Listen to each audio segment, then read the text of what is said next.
correct my earlier motion, Mr. President, to interpellate the good gentleman from Tarlac and Pampanga, Senator Dante Marcoleta. Senator Dante Marcoleta, recognized to interpellate. Mr. President, allow me to sponsor the budget of the Office of the Ombudsman. We respectfully submit for the body's consideration the fiscal year 2026 proposed new appropriations for the Office of the Ombudsman amounting to 6.5 billion pesos. Thank you, Mr. President.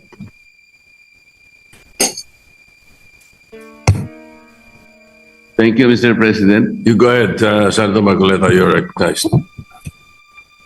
Mr. President,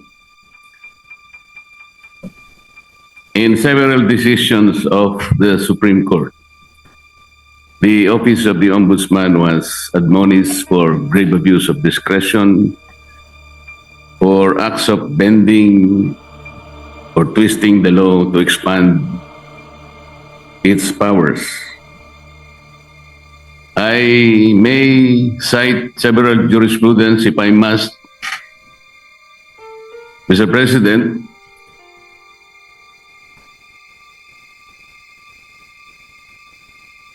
if I will be required.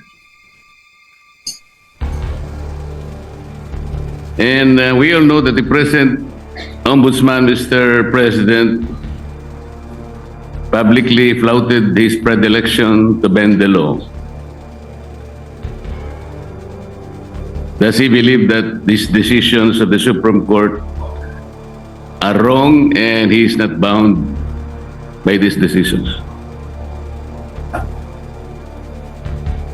Mr. President, the new ombudsman intimated to me that his direction is to abide by the Supreme Court decision, and the rule of law is supreme. And therefore is not correct, and there is no basis for flouting those statements publicly declared that bending the law is all right, provided that he is not breaking the law.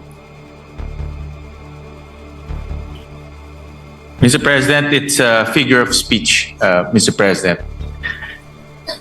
Mr. President,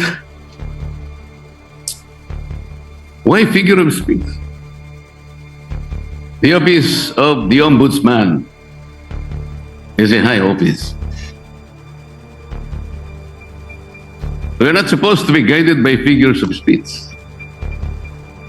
Our people might be misled into believing that it's all right to bend the law, provided we do not eventually break it.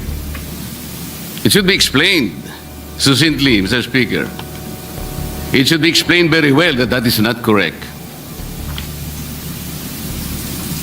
That he was wrong in saying that. He was very wrong in confirming and even affirming that publicly in one of our hearings in the Blue Ribbon Committee. Can we expect that, Mr. President, for the Ombudsman to do?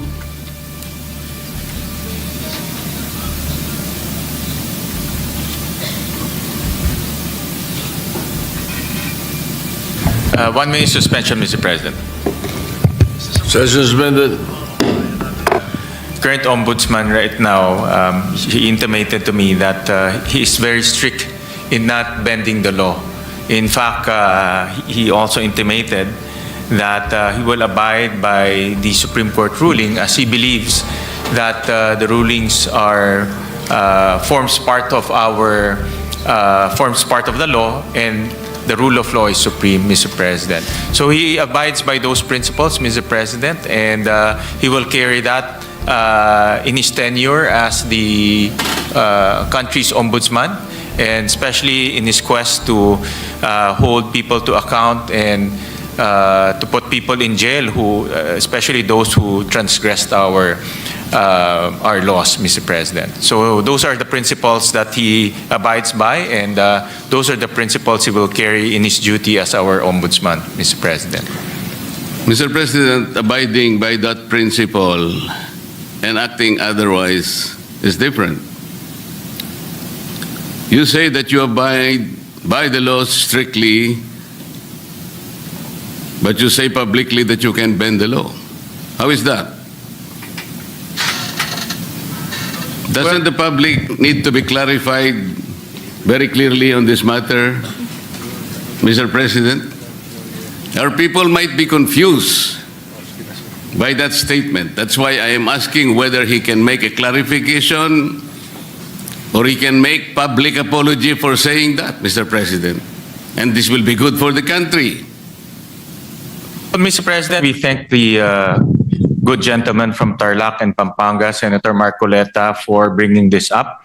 And this is an opportunity for the current ombudsman to clarify his statements. And this is actually the clarification that he is expressing to this august body, that he will abide by the rule of law and he will not bend the law to serve any other purpose, Mr. President, or to serve any other being, Mr. President. So, Can we, Mr. Sorry. President, that's why this is an opportunity, and as he intimated to me, that he will always put the rule of law as supreme, Mr. President. Mr. President, even for this issue alone, can I respectfully move that maybe we can suspend our rules? I want to hear personally the ombudsman to say it for himself.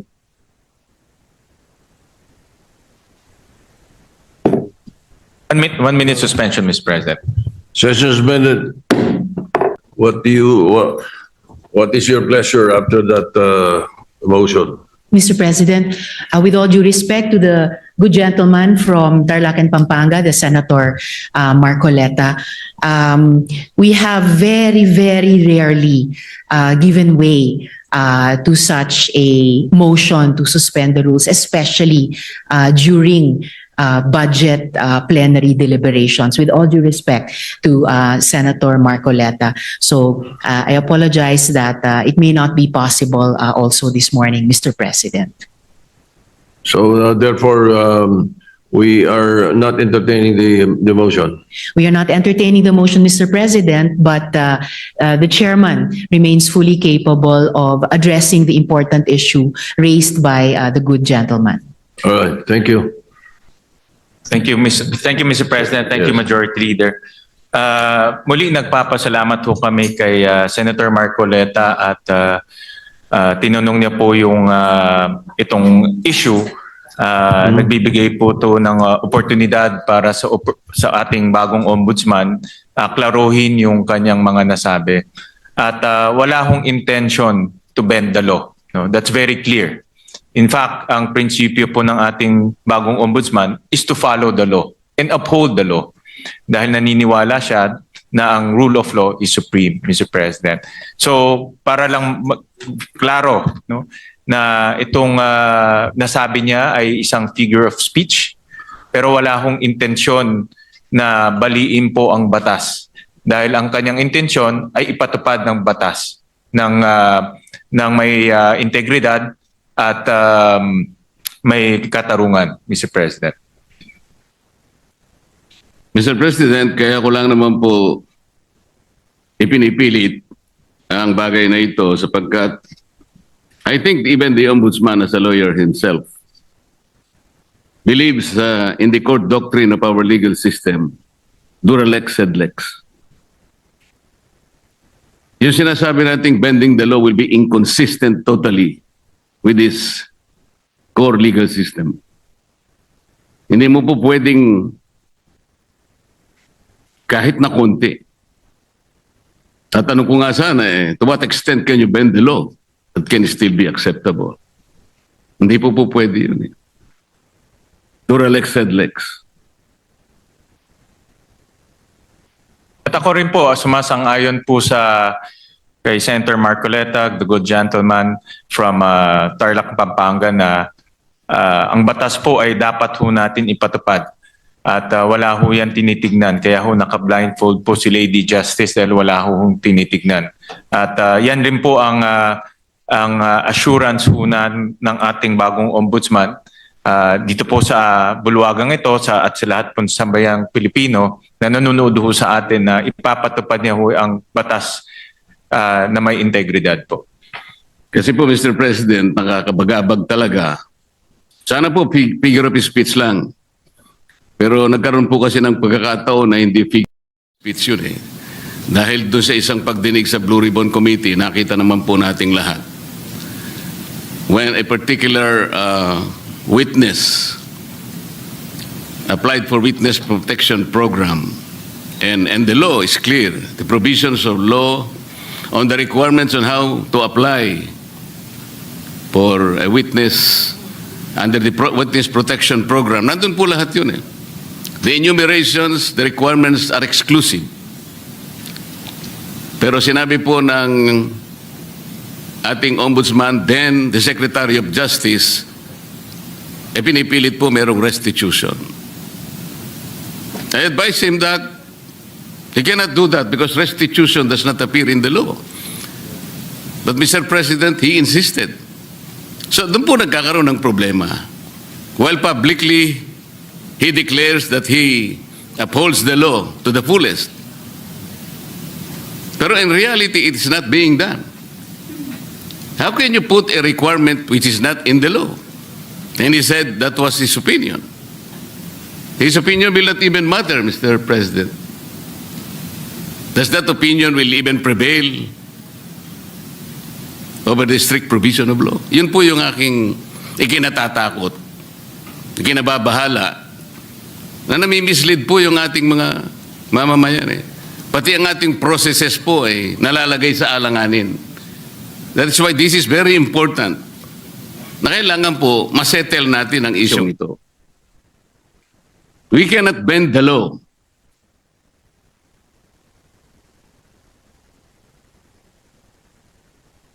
Kasi po, kapag pinanatili natin yun, it is as if the ombudsman has the power to refine the law or even revolutionize the law.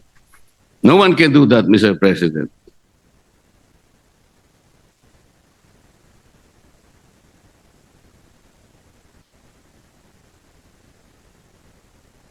Kasi po, tingnan na, ito pa po yung nakakabagabag.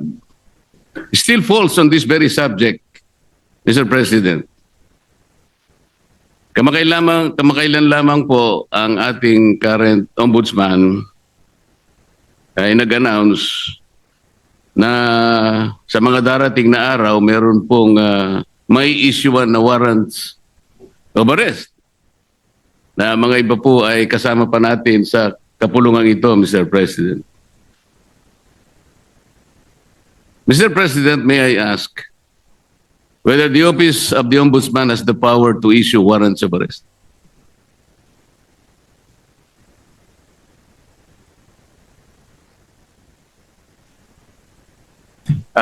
No, Mr. President.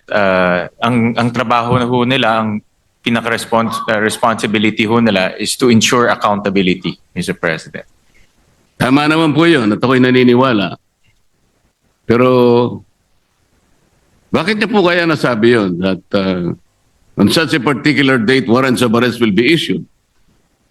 Does he think that he can preempt the Sandigan Bayan or even the RTCs, Mr. President, to issue the warrants?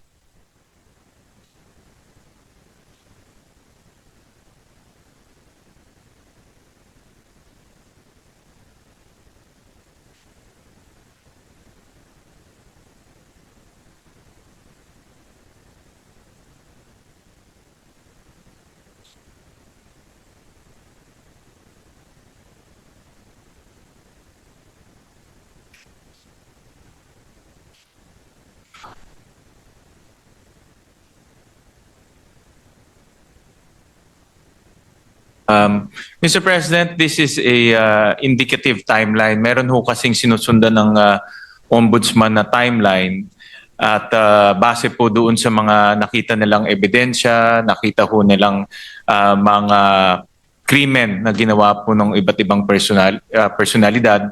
Kaya po ito ay parte lang po ng kanilang timeline. At yun lang naman po yung inexplain ng kasalukuyang ombudsman, Mr. President.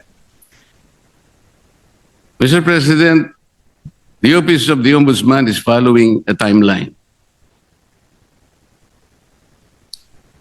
So paano po niya nasabi na on December 5th?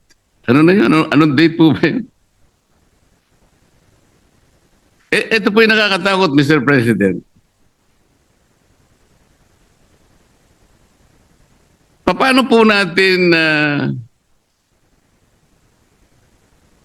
mapapaniwalaan na sa timeline na sinet ng Ombudsman, may palalabas niya yung warrants of arrest? Hindi ba ang ibig sabihin nito, pwede niyang i-preempt ang decision ng Sandigan Bayan or the RTCs because he is following a timeline? And the most intriguing issue here, Mr. President, is that he might be able to influence and preempt the decision of the RTCs and the Sandigan Bayan just to make that timeline a reality. This is a very dangerous proposition, Mr. President. But Mr. President, hindi naman po, no, dahil alam naman ho natin ang Sandigan ay under the ambit of the judiciary. Iba naman po ito sa trabaho po ng ombudsman. Pero bilang ombudsman, nakikita ko ho na dahil sila po ang magfa-file ng kaso, very optimistic ho sila na yung kanilang ifa-file na kaso meron pong kinahitnatnan at meron pong resulta. So yung resulta na gusto ho nilang mangyari ay mag-issue ho ng warrant of arrest. So, kasi very confident sila na yung kaso ay matibay. At very confident ho sila na yung ebidensya ay matibay. At yun din po ang gusto natin lahat. Ako po, very hopeful rin po ako na yung kanilang kaso at kanilang ebidensya ay matibay dahil ako rin po bilang isang Pilipino, gusto ko rin pong managot yung mga taong dapat managot. Pare-pare po natin gusto mapanagot natin ang may kasalanan, Mr. President. Wala pong debate doon. Hindi po yun ang punto ng pagtatanong na ito, Mr. President. But the ability of the Office of the Ombudsman to predict even the timeline when the warrants of arrest can be issued is something that is troubling, Mr. President. Parang ang mangyayari, ayaw ko mang-isipin yun. Ayaw ko rin naman talagang mangyari yun. Somebody can even preempt or influence the time when the RTC or the Sandigan Bayan may eventually issue the warrants of arrest. Sana wala nang ganong klaseng announcement Kasi nakakapagduda kasi, Mr. President. Tingnan po ninyo, when the Sandigan Bayan or the RTCs eventually issues the warrants of arrest, do you think the persons or kung sino man yung involved na yun, that the Office of the Ombudsman wants to be arrested, pwede nilang questionin yung impartiality ng Sandigan Bayan or even the RTCs? Because there was already a timeline announced by the office. This is the thing that is very intriguing, Mr. President. But Mr. President, with all due respect to the esteemed senator from Tarlac and Pampanga, with all due respect po, ito ay isang indicative timeline na tinitignan ho nila. Wala ho silang control sa magiging desisyon ng Sandigan. Wala ho silang control kung ano po magiging takbo sa Sandigan. Pero base po sa kanilang experience at base po sa kanilang pag-ayos ng kaso, lalo na po sa pagtingin po sa ebidensya, ito po yung tinitignan nilang timeline na pwedeng mangyari. Pwede rin ho yan hindi mangyari. No? Pwede rin ho yan iba po ang pupuntahan ng kaso. Pero naglalagay lang ho sila ng timeline para po makita naman ho nila kung ano po ang magiging takbo po ng kaso. At marami hong ganun. Actually, marami, pag nanonood po ako ng mga political shows sa YouTube, marami pong mga political analyst, mga legal analyst, sinasabi ho nila, ano po ang magiging takbo ng kaso, kailan po may makukulong, kailan po may issue ng mga warrant of arrest. Yan po ay based on their analysis and experience. Pero wala hong assurance, hindi ho yung magiging 100% na ganun po ang kinahinatnan po niyan o ganun po ang kalalabasan. Ganun din po sa ombudsman. Ito po ay sa kanilang tingin ay posibleng mangyari. So do you think announcing a particular timeline, Mr. President, is even necessary? Ito po ay for purpose of information, Mr. President, and para po mabigyan din po ang publiko ng kanilang opinion pagdating po sa magiging takbo po ng kaso. Mr. President, ang sinasabi po ng representasyon na ito, hindi naman kailangan pang i-announce yun eh. Dahil magkakaroon lang po ng pagdududa ang ating mga mamamayan, lalong-lalo na po yung mga taong gusto nating ipa-aresto, sapagkat hindi naman kailangan na mag-announce pa. Kasi kapag sinabi mong meron po kaming timeline, parang siguradong-sigurado na po kasi ng opisina ng ombudsman na talagang mag-i-issue yung either the Sandigan Bayan or the RTC doon sa panahon na kanyang tinutukoy. Di bali, maiisip ninyo, nasa ilalim pala ng impluensya ng ombudsman o ng RTC, ang mga korte, naiimpluensyahan pala ng ombudsman ang mga korte. Ganun po yung magiging maaring isipin eh. Maring hindi totoong yun ang gustong gawin ng ombudsman. At naniniwala naman ako na hindi niya intention yun. Ngunit para bigyan po ninyo ng pagdududa ang ating mamamayan, lalong-lalo na po yung mga taong involved nga at gusto niyong ipa-aresto, parang hindi kailangan pong mag-announce pa eh. That is the only point, Mr. President. Yeah, I'm sure andito po ang ating ombudsman at nakikinig ho siya sa mga suhestyon ng ating senador at bibigyan ho nila yan ng konsiderasyon. Salamat po sa sagot. Mr. President, yung ating pong deputy, ano yung tawag doon? Deputy Overall Ombudsman ay taga-Bisaya, Mr. President.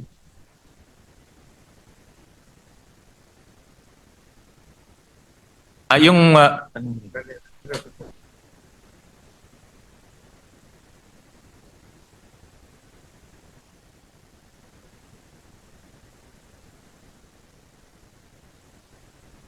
taga Mindanao po yung ating current Deputy Ombudsman. Tama ho kayo. Overall Deputy Ombudsman. Overall Deputy Ombudsman is from Mindanao, but he is also the Deputy Ombudsman for the Visayas, Mr. President. Opo, tama ho. So, yung acting po, yung acting. The overall Deputy Ombudsman and also the Deputy Ombudsman for the Visayas regularly travels from his place to Luzon and magastos po yun. Necessary po ba na sino po nagmamanage sa Ombudsman Office sa Cebu?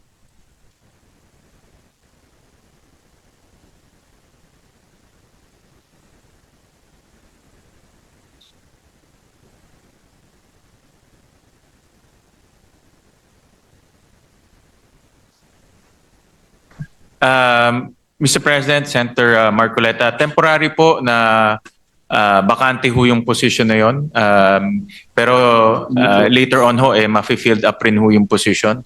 Pero sa ngayon po, dahil bakante ho yun, minomonitor po ng ating ombudsman itong mga opisina ito gamit po ang modernong teknolohiya tulad po ng Zoom, tulad po ng conference calling. So in other words, hands-on po ang ating ombudsman na sinisigurado niya itong mga opisina na ito ay tumatakbo ng maayos. Alin po yung bakante, Mr. President, yung overall Deputy Ombudsman o yung Deputy Ombudsman for Visayas?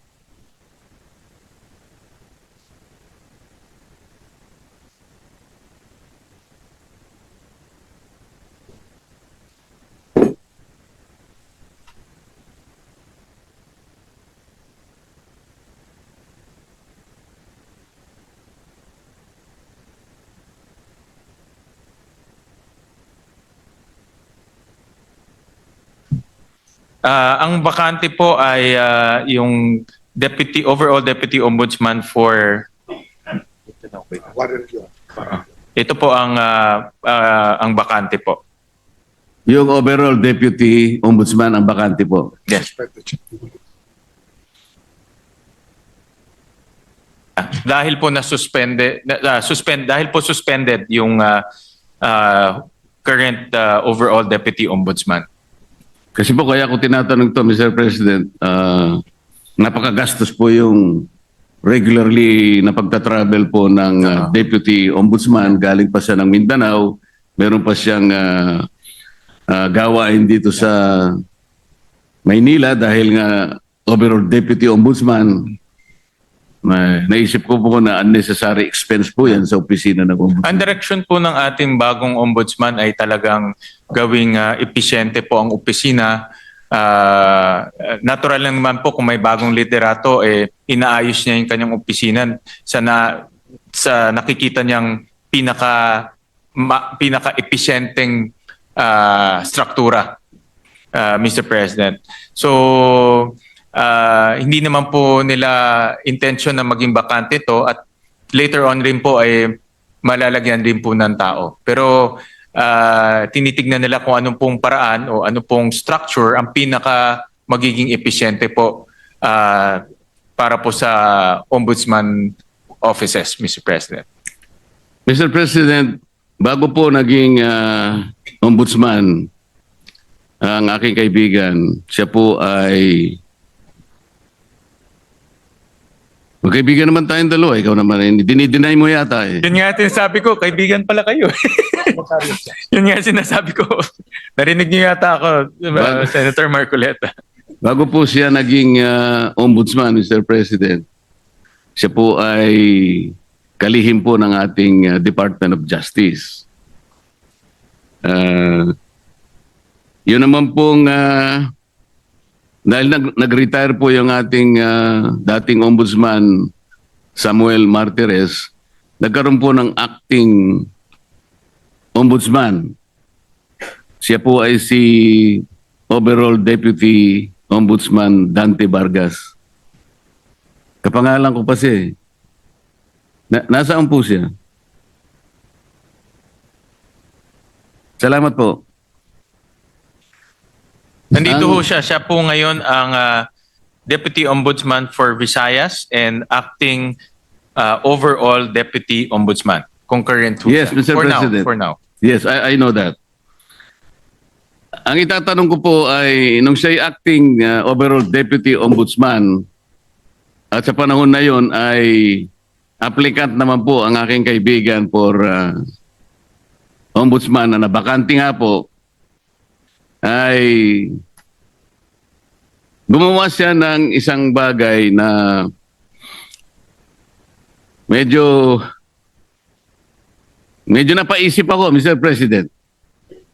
Ang tinutukoy ko po ay yung isang office order na kanyang pinalitan. Ang office order na ito po ay kinapapalooban ng parang double docketing. Ngayon, nung siya po ay acting na ombudsman, inalis niya po yung dating memorandum order requiring double docketing. At siya ay gumawa ng isang parang office memo or memorandum na doon po ay pinalitan niya yung office order. At may kalakip pa pong isang directive na lahat ng mga complaints, lahat ng asunto, lahat ng habla, administrative man yan, criminal o kahit ano yan, na napapaloob 10 araw bago maging effective yung kanyang order which was issued on September 17, 2025, ay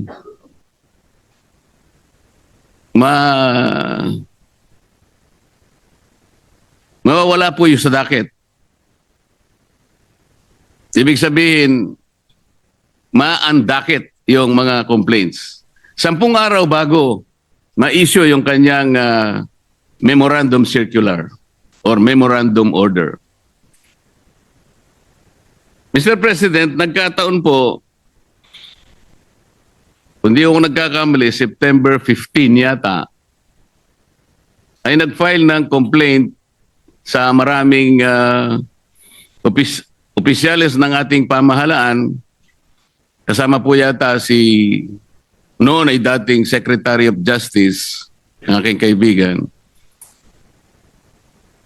Sa Makati, napaloob po siya doon sa 10 araw na siya sinasabi doon sa kanyang directive na mawawala po yung docket. Ang ibig sabihin po noon, Mr. President, pag nawala yung docket number,